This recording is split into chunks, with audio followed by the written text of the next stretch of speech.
I wrote this book for the atheist, for the agnostic, for the burnout pastor, for the religion hater, for the broken sinner, or for the Christian that's been learning theology their whole life, but they know something is off. Wow.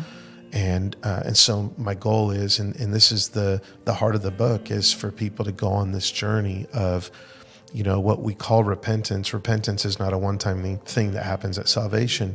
It's an ongoing process. Metanoia is the Greek word. It's a reorientation, a radical reorientation, changing the way we think about God. Wow. And coming to him humbly to receive his love. And that's what transforms and sets us free. And we understand who we really are. Yeah. And so there's a lot of powerful truths in this book. I really believe that this book is going to transform and bring freedom to a lot of people. That's so great. Children are afraid of the dark, but sometimes adults are afraid of the light. Wow. And when we come in true. to God's light, it's not condemning, it's revealing and healing. And we can't be afraid of the light. And it's like, all right, God, would you love all the broken places? I have to let you love me. And then the book takes a little bit of a turn and starts undoing the misconceptions we have of the gospel, of who God is. What do you hope people are going to gain from reading this book or even being a part of your book launch team? I don't want them to just get information about the pages of the book, but rather a revelation of the deep, scandalous love of God, and to encounter that love as they're reading the book in a greater way. Wow. And I really feel like it's going to be a time of ministry to walk through with people the journey of repentance, of unlearning the distorted images of God, that he's not this mean, punishing judge, but rather he's a loving father that's waiting for us to come into his arms. And Jesus used a story that would really be the foundational story that gave them their identity and their very name as Israel. And just one part of this revelation is that, like, when both Jacob came home and then the prodigal came home, there was physical contact. Jacob wrestled with God. The prodigal received an embrace from the Father. So this book is not about wrestling with God. It's about giving up. And about receiving the embrace of a father. So good. And really my prayer is that as we walk through together, like, and I want people, like, if you like a book, you're going to recommend it.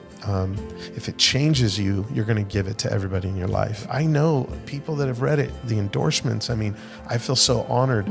Some of those that have endorsed the book, Danny Silk and, Bill Vanderbush and my spiritual father, Larry Titus, and Harold Everly, and all these people, these amazing people. And some of them have gotten back with me like, man, I'm just getting wrecked reading this book, and I'm like, that's what I want. I want people to read it and the oil of God's love to just pour over them as they're reading the pages, man.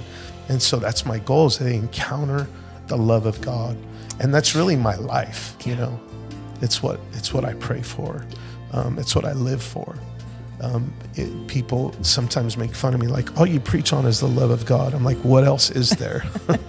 Is there anything else? Right. He is the Alpha and the Omega, and the love of God revealed in Jesus Christ, in the gospel. A lot of times we don't even know what the gospel is. And this book is all about the gospel. It's what the gospel actually is. So good.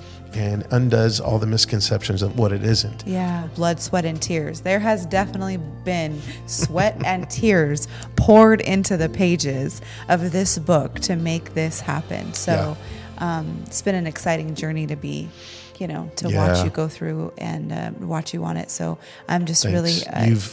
You've always encouraged me. Thank you for praying, encouraging me. There's been so many moments of prophetic, even God using my youngest daughter and, just being discouraged and then seeing how it came out and, working with the publisher, my editor, Jim Bryson, and so thankful for just the alignment of the right people to help me accomplish this. And then people like yourself for encouraging me, and even prophetic words, people that had no idea I was in the middle of writing a book. Krista Smith gave me Sean Smith's wife, powerful word out of the blue about this book. And Gabe Lopez, who's part of Bethel Church, and gave me a powerful word about it. And so And even Gershom, he didn't even know the title. And he said, I see this book going all over the world. And he said like Crazy Love or something like that. I'm like, I'm thinking of titling this Scandalous Love. And he was just prophesying, I see the book transforming the love of God. And he's this African missionary guy, you know. It's beautiful. And so, it's been tough, getting it, but it's finally done. Yep. And, I'm sure it's kind of like birthing a child, but worse. Yeah. Well, I mean, you wouldn't know. So. Well, I mean, I kind of do. I was there. So, and we're one. You wouldn't know. But, you're right. I wouldn't know.